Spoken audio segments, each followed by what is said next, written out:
Genèse, chapitre 11. La tour de Babel.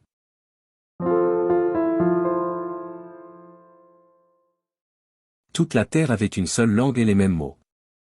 Comme ils étaient partis de l'Orient, ils trouvèrent une plaine au pays de Shinéar, et ils y habitèrent. Ils se dirent l'un à l'autre, allons. Faisons des briques, et cuisons-les au feu. Et la brique leur servit de pierre, et le bitume leur servit de ciment. Ils dirent encore, allons. Bâtissons-nous une ville et une tour dont le sommet touche au ciel, et faisons-nous un nom, afin que nous ne soyons pas dispersés sur la face de toute la terre. L'Éternel descendit pour voir la ville et la tour que bâtissaient les fils des hommes. Et l'Éternel dit, voici, ils forment un seul peuple et ont tous une même langue, et c'est là ce qu'ils ont entrepris, maintenant rien ne les empêcherait de faire tout ce qu'ils auraient projeté. Allons. Descendons, et la confondons leur langage, afin qu'ils n'entendent plus la langue, les uns des autres. Et l'Éternel les dispersa loin de là sur la face de toute la terre, et ils cessèrent de bâtir la ville. C'est pourquoi on l'appela du nom de Babel, car c'est là que l'Éternel confondit le langage de toute la terre, et c'est de là que l'Éternel les dispersa sur la face de toute la terre. Voici la postérité de Sem. Sem, âgé de 100 ans, engendra Arpachshad, 2 ans après le déluge. Sem vécut, après la naissance d'Arpachshad, 500 ans, et il engendra des fils et des filles.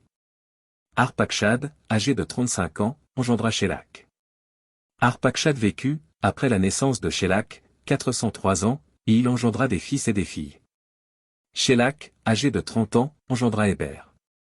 Shélakh vécut, après la naissance d'Héber, 403 ans, et il engendra des fils et des filles. Héber, âgé de 34 ans, engendra Péleg. Héber vécut, après la naissance de Péleg, 430 ans, et il engendra des fils et des filles. Péleg, âgé de 30 ans, engendra Reu.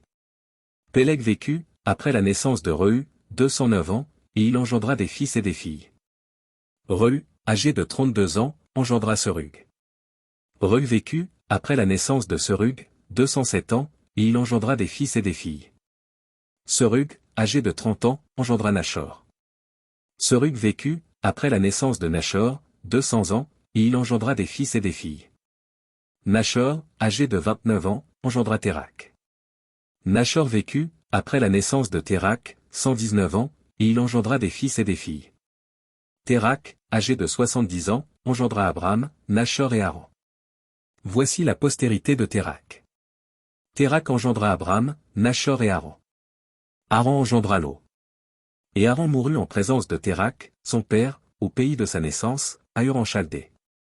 Abram et Nachor prirent des femmes, le nom de la femme d'Abram était Saraï, et le nom de la femme de Nachor était Milka, fille d'Haran, père de Milka et père de Jiska.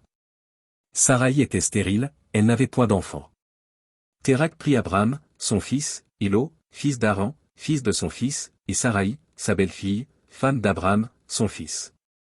Ils sortirent ensemble d'Ur en Chaldée, pour aller au pays de Canaan. Ils vinrent jusqu'à Charan, et ils y habitèrent. Les jours de Térakh furent de 205 ans, et Térakh mourut à Charan.